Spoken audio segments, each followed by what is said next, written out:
প্রত্যেকদিন সন্ধে হলেই বড়মশাইয়ের কিছু না কিছু খেতে ইচ্ছে করে, তাই ভাবলাম ওকে আজকে নতুন একটা কিছু বানিয়ে দিই। মাত্র 10 টাকা খরচ করেই কিন্তু আজকে স্ন্যাক্সটা আমি বানিয়ে ফেলবো। রোজ রোজ পাস্তা আর চাউমিন খেতে কিন্তু একদম ভালো লাগে না, তাই কিন্তু তোমরা এই রেসিপিটা অবশ্যই বাড়িতে একবার ট্রাই করে দেখতে পারো। আজ আমি পটেটো ফিঙ্গার বানাচ্ছি একদম ঘরোয়া পদ্ধতিতে। তোমরা তো দেখতেই পেলে, দুটো মাঝারি সাইজের আলু নিয়ে ছোট ছোট করে কেটে নিয়েছিলাম। এরপর ভালোভাবে ধুয়ে আমি কিন্তু পরিমাণ মতন লবণ দিয়েই সেদ্ধ করে নিয়েছি। আলুগুলো ভালো করে সেদ্ধ হয়ে গেলে আমি এখানে কাঁটা চামচ দিয়ে ম্যাশ করে নিয়েছি। আর এখন আমি এতে একে একে অ্যাড করে দিচ্ছি পরিমাণ মতন হলুদ গুঁড়ো, লঙ্কা গুঁড়ো, জিরে গুঁড়ো, গরম মশলা গুঁড়ো, গোলমরিচের গুঁড়ো, পরিমাণ মতন লবণ আর স্বাদ মতন চিনি। আর আলুটাকে মাখার জন্য আমি এখানে ব্যবহার করছি কর্নফ্লাওয়ার। তোমাদের কাছে যদি কর্নফ্লাওয়ার না থাকে তোমরা কিন্তু ময়দাও ইউজ করতে পারো।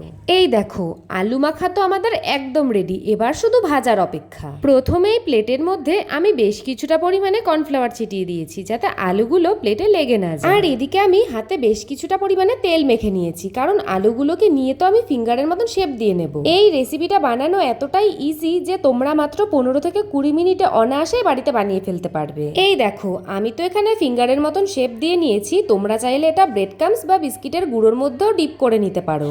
আমি কিন্তু এটা এমনি ভেজে নেব। কড়াই গরম করে অনেকটা পরিমাণে তেল দিয়ে দিয়েছি, আর তেল ভালো করে গরম হয়ে আসলেই কিন্তু একে একে আমি সবকটা পটেটো ফিঙ্গারকে তেলের মধ্যে ছেড়ে দিচ্ছি।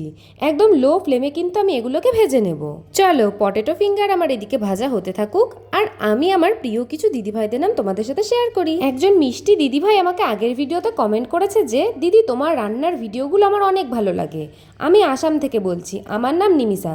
থ্যাংক ইউ সো মাচ দিদিভাই। সঞ্চিতা মিশ্রা দিদিভাই আমাকে বলছে যে দিদি, আমি মেদিনীপুর থেকে বলছি, আমি তোমার ভিডিও দেখি, খুব ভালো লাগে, প্লিজ আমার নামটা নিও। থ্যাংক ইউ সো মাচ দিদিভাই। সোহানি মণ্ডল দিদিভাই আমাকে কমেন্ট করেছে যে দিদি, তোমার রান্নার ভিডিওগুলো দেখতে খুব ভালো লাগে, আর তোমার বিয়ের পর থেকে তোমাকে আরও বেশি সুন্দর লাগছে। থ্যাংক ইউ সো মাচ দিদিভাই।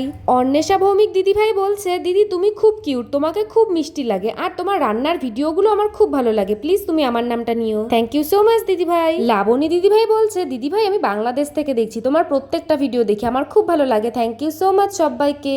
এই দেখো, আমার প্রিয় দিদিভাইদের নাম তোমাদের সাথে শেয়ার করতে করতে পটেটো ফিঙ্গার তো আমার একদম রেডি। আর এটা খেতে যে কতটা ক্রিস্পি হয় তোমরা বাড়িতে না ট্রাই করলে কিন্তু একদমই বুঝতে পারবে না। চলো, আমি খেয়ে তোমাদেরকে বলি যে খেতে কেমন লাগছে। মায়োনিজের সাথে খেতে তো দুর্দান্ত লাগছে, প্রচুর ক্রিস্পি হয়েছে। আজকের মতন এইটুকুই, চলে আসবো আবার নতুন কোনো একটা রান্নার ভিডিও নিয়ে। সবাই ভালো থেকো, সুস্থ থেকো। তো চলো সবাইকে টাটা।